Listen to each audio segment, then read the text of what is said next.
Hello student, स्वागत है आप सभी का एक बार फिर से हमारे इस ऑफिशियल यूट्यूब चैनल में जिसका नाम है एसोल सॉल्यूशन। मैं चंदन कुमार हाजिर हूँ आप सभी के सामने अपनी एक और नई वीडियो के साथ। सो गाइस, आज की नई वीडियो हमने आप लोगों के लिए इसलिए बनाई है क्योंकि MPSC 001 के एग्ज़ाम आ चुके हैं, इग्नू के मास्टर्स के एग्ज़ाम आ चुके हैं। बहुत सारे स्टूडेंट्स की क्वेरी आ रही थी, कमेंट आ रही थी कि सर फटाफट तैयारी करा दीजिए, जैसे आपने ग्रेजुएशन में हमारे मस्त तैयारी कराई वैसे फिर से तैयारी करा दीजिए। सो गाइस, आपकी डिमांड पे वीडियो हाजिर है। इसके अलावा वे सभी स्टूडेंट जो इग्नू को छोड़कर, चाहे वो दिल्ली यूनिवर्सिटी में, SUL में या देश की तमाम यूनिवर्सिटी किसी में भी पढ़ रहे हैं और उनको भारत की विदेश नीति को पढ़ना है और ये पढ़ना है कि भाई पंडित जवाहरलाल नेहरू जी की शासनकाल में भाई भारत की विदेश नीति कैसी थी कैसी नहीं। सो गाइस, आप लोग सही जगह बिल्कुल आए हो। आज की इस नई वीडियो में आप लोगों को इसका कंप्लीट आंसर मिल जाएगा और आपको किस तरीके से लिखना है, कितना लिखना है, ये भी पता चल जाएगा। तो चलिए गाइस, स्टार्ट करते हैं ज़्यादा देर न करते हुए आज की अपनी इस वीडियो को।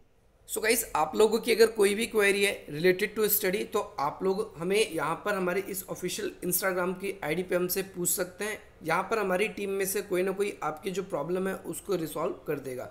लेकिन अगर आप लोग पर्सनली मुझसे अपनी क्वेरीज को शेयर करना चाहते हैं तो यहाँ पर मेरी ये इंस्टाग्राम ID है, आप यहाँ पर मुझे फॉलो करके अपनी क्वेश्चंस पूछ सकते हो। इसके अलावा एक अल्टरनेटिव हमारा यूट्यूब चैनल और है जिसके अंदर स्टडीज़ की वीडियो अब लगातार आप लोगों को मिलने वाली है, आर्ट्स पॉइंट क्लासेस। हालांकि उस पर कई सारी वीडियोस उस पर डाली जा चुकी है, लेकिन अब आप लोगों के लिए यहाँ से भी और यहाँ से दोनों जगह से मैं आप लोगों को पढ़ाऊँगा, तो आप इसको भी सब्सक्राइब कर सकते हैं। इसके अलावा आप लोग SOL सॉल्यूशन के नाम से फेसबुक पे आप हमसे कनेक्ट हो सकते हैं हमारे फेसबुक पेज से। इसके अलावा अगर आप लोग हमारे ग्रुप्स में ज्वाइन होना चाहते हैं तो ये मास्टर्स के स्टूडेंट्स के लिए और ये ऐसे स्टूडेंट्स के लिए जो अंडर ग्रेजुएट के स्टूडेंट्स हैं। इसके अलावा ऐसे स्टूडेंट्स अब ये ना सोचे कि SOL के लिए और ये इग्नू के लिए, आप लोग यहाँ पर अपनी प्रॉब्लम को शेयर कर सकते हैं, नोट्स प्राप्त कर सकते हैं। ये इसीलिए इसको बनाए गए हैं। आई होप आप लोगों को समझ में आ गया होगा। इसके अलावा अगर आपकी कोई भी क्वेरी है तो आप मुझे यहाँ पर इस जगह पर शेयर करने का प्रयास करें। तो चलिए गाइस, अब अपनी जो वीडियो है हम उसको स्टार्ट करते हैं।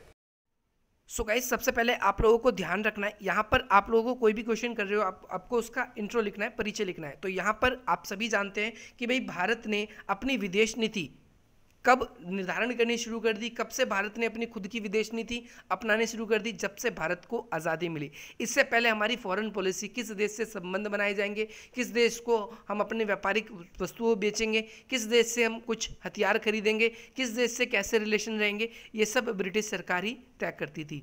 लेकिन अगर हम देखें तो जैसे ही हमें 1947 में ब्रिटिश उपनिवेश से आज़ादी मिली और उसके बाद से ही भारत ने क्या किया, उसके बाद ही अपने विदेशी मामले जो हैं वो खुद ही हैंडल करना पड़ा भारत को। और उसके बाद से जब से हमने अपनी विदेश नीति खुद ही अप्लाई करनी स्टार्ट कर दी। जब भारत को आज़ादी मिली तो आप सभी जानते हैं कि भाई उस समय अंतर्राष्ट्रीय स्तर पर शीत युद्ध चल रहा था। एक तरफ अमेरिका पूरी दुनिया की ताकतवर देश था तो दूसरी ओर सोवियत संघ था। इन दोनों के बीच में कोल्ड वॉर चल रहा था और भारत नहीं चाहता था दोनों में से किसी भी गुट में शामिल हो और भारत की जो आज़ादी है वो दोबारा से अधीन हो जाए। तो भारत ने, और उस समय भारत के जो प्रधानमंत्री थे जिनका नाम था पंडित जवाहरलाल नेहरू, आप सभी को पता है कि इन्हें अंतरिम सरकार के रूप में और अंतरिम प्रधानमंत्री के रूप में, कांग्रेस पार्टी को अंतरिम सरकार के रूप में और पंडित जवाहरलाल नेहरू जी को अंतरिम प्रधानमंत्री के रूप में पहले ही चुन लिया गया था। और साथ ही साथ अगर आप देखेंगे तो शीत युद्ध के काल के अंदर USA और USSR दोनों में से किसी भी समूह में भारत शामिल नहीं होना चाहता था, ना ही भारत के जो बुद्धिजीवी वर्ग थे उस समय वे शामिल होना चाहते थे, क्योंकि भारत जो है अपने आर्थिक विकास को तेज़ी से बढ़ाना चाहता था और चाहता था कि भारत अपनी जो फॉरेन पॉलिसी वो खुद निर्धारण करे, दोबारा से किसी देश के गुलाम या अधीन ना हो जाए। तो यहाँ पर देखेंगे कि हम एक चीज़ और नोट करते हैं कि भाई बेशक से जो पंडित जवाहरलाल नेहरू जी थे उन्होंने पश्चिम से शिक्षा ग्रहण करी थी, लेकिन उन पे कहीं ना कहीं कार्ल मार्क्स का और समाजवाद का प्रभाव था। और भारत को उन्होंने, अगर आपने पढ़ा है इनके बारे में थोड़ा सा, जब इन्होंने अपना भारतीय संविधान की प्रस्तावना पढ़ी थी संविधान निर्माण करते टाइम, तो उसमें समाजवाद को बहुत ही ज़्यादा एक उच्चम दर्जा दिया गया था। समाजवाद भारत में अप्लाई होने की भी इन्होंने बात कही थी। परंतु हमने देखा कि भारत ने जब आज़ाद हुआ तो उस समय पूंजीवाद और समाजवाद, दो अलग अलग विचारधारा भारत के लिए विकास के लिए बहुत अच्छी हो सकती है, तो भारत ने दोनों को ही चुना और मिश्रित अर्थव्यवस्था का प्रतिरूप अपनाया।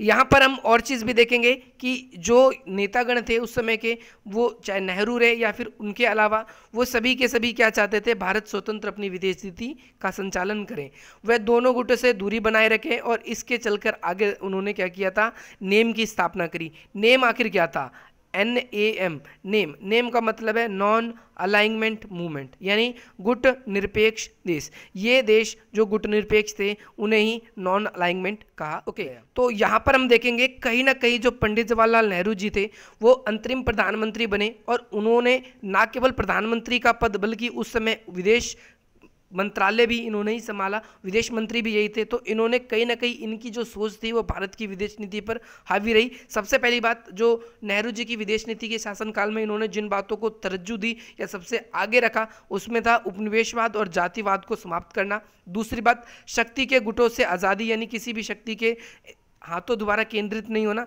और तीसरी बात, चीन और एशिया के और जो देश हैं नौ स्वतंत्र हैं या जो पहले से ही स्वतंत्र हैं उन सभी से अच्छे संबंध स्थापित करना। तो ये चीज़ थी, इसके अंदर ये 3 बातों पे इन्होंने ध्यान दिया था। और इसके साथ साथ आप सबको पता है कि भारत की विदेश नीति का आज भी जो गुटनिरपेक्षता है एक महत्वपूर्ण भूमिका निभाता है। कभी भी 2 देशों के अगर संबंध बिगड़ जाते हैं, युद्ध जैसे हालात हो जाते हैं, तो भारत हमेशा दोनों में से किसी का पक्ष ना लेकर दोनों के बीच में मध्यस्थता की भूमिका निभाने की कोशिश करता है। चाहे वो जनरल सुलेमानी की जब अमेरिका द्वारा हत्या की गई हो, और अमेरिका और जो ईरान था उनके बीच में जब तनाव बढ़ गया था, तो उस समय भी मोदी जी ने क्या किया था, गुटनिरपेक्षता का रुख अपनाते हुए दोनों के बीच में शांति प्रस्ताव लेके गए थे। सो गाइस, नाउ यहाँ पर हम बात कर लेते हैं नेहरू जी के बारे में कि भाई नेहरू जी का गुटनिरपेक्षता का मतलब ये था कि भाई किसी भी सैनिक गठबंधन के साथ में नहीं रहना, में ना अमेरिका के साथ में रहना, ना सोवियत संघ के साथ। अमेरिका ने जो नाटो, सीटो, सेंटो बनाया में उसमें से किसी के साथ नहीं रहना।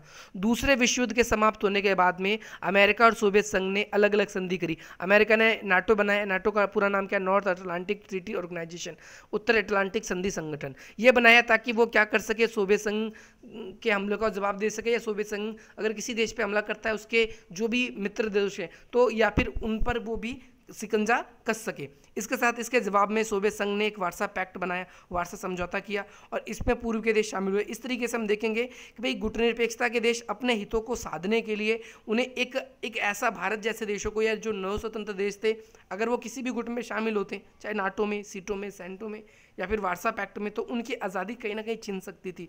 इसीलिए भारत, अफ्रीका और लैटिन अमेरिका के जो नव स्वतंत्र देश थे उन देशों ने ये घोषणा करी कि भैया ना हम किसी गुट में शामिल नहीं होंगे, हम अपना एक अलग गुट बनाएंगे जिसे गुटनिरपेक्ष या नेम कहा जाता है, नॉन अलाइनमेंट मूवमेंट। और इसके अंदर ही आप एक चीज़ और नोटिस करेंगे कि भाई गुटनिरपेक्ष जो है ये आज भी मौजूद है। गुटनिरपेक्ष ने शीत युद्ध के काल में जिस प्रभाव से या जिस भी हिसाब से अपने आप को सुरक्षित करने के लिए ये गुट बनाया था वो सुरक्षित रहे, ना किसी देश ने इस पर प्रभाव दिखा पाए। और अगर किसी देश ने कोशिश भी करी तो कहीं ना कहीं उसकी अंतर्राष्ट्रीय स्तर पर बहुत ज़्यादा आलोचनाएं भी देखने को मिलती है, सिवाय अफगान संकट को छोड़कर। अब यहाँ पर बात करते हैं 1950 के दशक में अमेरिका ने 2 और सैनिक संगठन बनाए, एक तो सीटो और दूसरा सेंटो। सीटो का नाम क्या है, दक्षिण पूर्वी एशियाई संधि संगठन, और सेंटो का पूरा नाम क्या है, केंद्रीय संधि संगठन, है ना, ये नाम है इसका।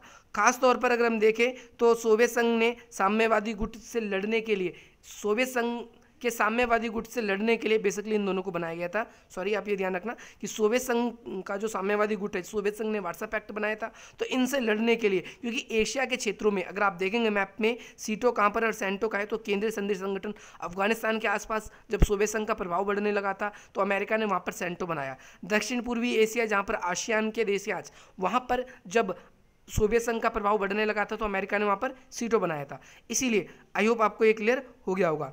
नेहरू जी जो थे वो आदर्शवादी सोच के थे। भारत और पाकिस्तान के एक विवादित मुद्दा है, आपको पता है, कश्मीर का आज भी जो चल रहा है दोनों देशों के बीच में, और भारत की सबसे बड़ी मूर्खता और नेहरू जी की भी सबसे बड़ी मूर्खता के कारण आज भी ये कश्मीर हम पूरी तरीके से ना तो उसको ले पाए, ना पूरी तरीके से किसी को दे पाए, आज विवादित है। क्योंकि ये यूएनओ की जो सुरक्षा परिषद है, आप सबको पता है कि जो सिक्योरिटी काउंसिल है, वहाँ पर अगर कोई भी मुद्दा जाता है, अगर 5 में से किसी एक भी देश ने उस पर सहमति नहीं जताई तो वो फैसला नहीं लिया जाता। और नेहरू जी की ये इतनी बड़ी गलती के कारण ये जो कश्मीर मुद्दा है आज भी उलझा हुआ है। इसके कारण हमारे कई बार पाकिस्तान से युद्ध हो चुके हैं, चाइना से हमारे इसके संबंध खराब हो चुके हैं। यहाँ पर अगर हम देखेंगे तो हमारे पास में अगर कश्मीर का अगर हम हिस्सा भी देखने की कोशिश करते हैं तो मैप में हम इस तरीके से शो करते हैं, ये हिस्सा तो हमारे पास है ही नहीं और ये हिस्सा भी नहीं है, सिर्फ हमारे पास में इतना हिस्सा है। इस इतने से हिस्से को हम क्या करेंगे, और वो मैप में हम पूरा दिखाते हैं, क्योंकि भारत को दिखावा करने की थोड़ी सी ज़्यादा आदत हो चुकी है। अब यहाँ पर मैं अपने देश की क्रिटिसाइज इसलिए कर रहा हूँ क्योंकि भारत कुछ नहीं करता इस मामले में। भारत सरकार को ठोस रूप से कदम उठाना चाहिए। जिस तरीके से चाइना के अगर किसी एक प्रदेश ताइवान तक पर अगर कोई जापान जैसा देश बोल देता है कि हम उसकी मदद करेंगे तो वो धमकी दे देते हैं हम परमाणु बम गिरा देंगे, उनको भी सोचना पड़ता है। तो ऐसे भारत को भी नीतियाँ ज़रूर अपनानी चाहिए। अब यहाँ पर क्या है कि भाई नेहरू ने भारतीय को राष्ट्रमंडल देशों के बीच में रखा। राष्ट्रमंडल देश का मतलब सबको पता है, कॉमनवेल्थ स्टेट्स में उसमें। और ब्रिटिश ने भी भारत इसलिए उसका सदस्य बना था ताकि ब्रिटेन उससे आज़ादी मिली। और भारत और पाकिस्तान के बीच में कश्मीर को लेकर समस्या चल रही है और ये कश्मीर समस्या इससे हल हो सकती है, ब्रिटेन हल करवा सकता है, लेकिन ब्रिटेन ने आज तक इसमें कोई खास रुचि नहीं दिखाई है। गुटनिरपेक्ष अगर हम बात करते हैं तो गुटनिरपेक्षता के सदस्य देश समाजवाद से कहीं ज़्यादा संबंध रखते हैं। जैसे भारत का भी कहीं ना कहीं उसमें लिंक मिलता है। चाहे 1971 के युद्ध की बात करती है, जब पाकिस्तान की मदद अमेरिका ने करी थी तो भारत की मदद सोवियत संघ कर रहा था। ऐसे ही इंडोनेशिया के ऊपर भी आरोप लगता है और ऐसे ही क्यूबा के ऊपर भी आरोप लगाया जाता है। नेहरू के काल में अब हम बात करेंगे अगली, नेहरू के काल में क्या और भी घटनाएं घटी या विदेशी संबंध को प्रभावित हुई। तो चाइना के साथ जो हमारे रिलेशन है इसके बारे में बात करेंगे कि भाई चाइना के साथ हमें पता है एक युद्ध हो चुका है। युद्ध तो वैसे कई बार ही हो चुका है, लेकिन कई बार हमारी मीडिया में शो नहीं करती। युद्ध करने का मतलब ये है कि हमारी सेना और उनकी सेना कई बार एक दूसरे के आमने सामने आ जाती है। और सीमा विवाद और क्षेत्रीय विवाद आज भी चलता है। दो विवाद है, सीमा विवाद जो अरुणाचल प्रदेश है, वहाँ का जो प्रदेश है पूरा का पूरा अरुणाचल प्रदेश, चाइना उसे अपनी टेरिटरी में शो करता है, कहता है ये तिब्बत का हिस्सा है। दूसरी बात जो भारत के कश्मीर का ही अंदर ही अगर हम बात करते हैं कश्मीर है, तो कश्मीर का यहाँ का जो ऑक्साई चीन वाला प्रदेश है ये चाइना ने हथिया रखा है। 1962 के वॉर में हम इसको हार गए थे और इसके बाद चाइना ने यहाँ पर से अपनी रोड भी बिल्ड कर ली, कंस्ट्रक्ट कर ली है, जिसको भारत कुछ नहीं कर पाया।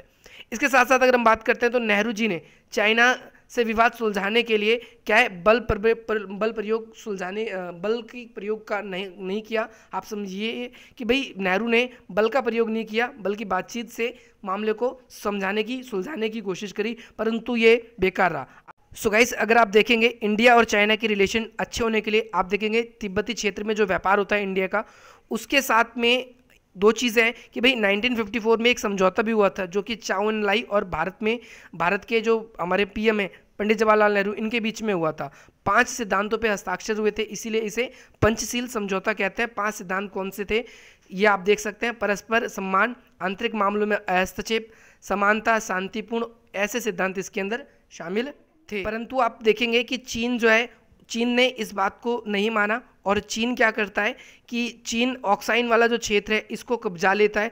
और इस समय ये कब की बात है, 1957 की बात है। लेकिन यहाँ पर कई बार क्षेत्रों में इस क्षेत्र पे एक तो चाइना ने सड़कें बनाई, दूसरी बात यहाँ पर है कि जो भारत की जो चौकियाँ थी इस पर कब्जा कर लिया गोलीबारी करके। लेकिन नेहरू जी अभी भी इस समय संसद में ये बोल रहे थे कि चीन ने हमारे किसी भी क्षेत्र पर कोई कब्जा नहीं किया है, जो कि भारत के लिए बहुत ही ज़्यादा नकारात्मक साबित हुआ। और 1962 में हम देखते हैं कि चाइना ने पूरी तरीके से ऑक्साई चीन को कब्जा लिया और भारत से उसका वॉर भी होता है जिसमें भारत बुरी तरीके से हार जाता है। और इसमें अगर हम देखें कि भाई नेहरू की विफलता के कारण ही ये हुआ। और चीन ने अब इस समय आपको मैं एक बात बताता हूँ कि इसी समय क्या हुआ था कि भाई भारत और चीन के जो विवाद बढ़ गए थे इसको रोकने के लिए और विवाद को रोकने के लिए गुटनिरपेक्ष का एक प्रतिनिधि भी भेजा गया था, 2 बार भेजा गया, एक 1962 में भेजा गया है, उस समय भी चाइना ने कोई स्वागत नहीं किया। और इसके बाद अगर आप देखेंगे तो 1964 में डायरेक्टली मैं आपको बता देता हूँ 1964 में क्या हुआ था कि भाई चाइना ने अपना परमाणु परीक्षण किया था। और परमाणु परीक्षण करने के बाद में कि भाई गुटनिरपेक्षता के देशों ने उन्हें ऐसा करने से रोकने के लिए अपना एक शांति दूत भी भेजा था, लेकिन चाइना ने उसका स्वागत तक नहीं किया। और अगले चल के अगर आप देखेंगे तो जो ये युद्ध जो हम हार भी जाते हैं चाइना से बुरी तरीके से, तो इसमें नेहरू के मंत्रिमंडल जो थे उनके जो रक्षा मंत्री थे उन्होंने अपना इस्तीफा भी दे दिया था। और साथ ही साथ नेहरू का भ्रम था कि हम आदर्शवादी सोच लेकर हम आगे बढ़ सकते हैं, तो ये भारत के लिए बहुत ही ज़्यादा नकारात्मक साबित हुई। आप यहाँ देखेंगे जो कृष्णन मेनन है आप यहाँ देखेंगे कांग्रेस पार्टी के थे और ये रक्षा मंत्री थे नेहरू के कार्यकाल में, तो इन्होंने अपना इस्तीफा भी दिया। और इसी तरीके से नेहरू के पूरे के पूरे शासनकाल के अंदर यहाँ पर हम देखते हैं क्या विदेश नीति रही, क्या विदेश नीति नहीं रही। आई होप गाइस आप लोगों को इस वीडियो से बहुत वैल्यू मिली होगी और इसी प्रकार की इंटरेस्टिंग अपडेट्स के लिए आप हमारे चैनल को सब्सक्राइब करेंगे, वीडियो को लाइक करेंगे, अधिक से अधिक मित्रों तक शेयर करेंगे। चलिए गाइस मिलते हैं हम आपसे अपनी अगली वीडियो में। जय हिंद, जय भारत।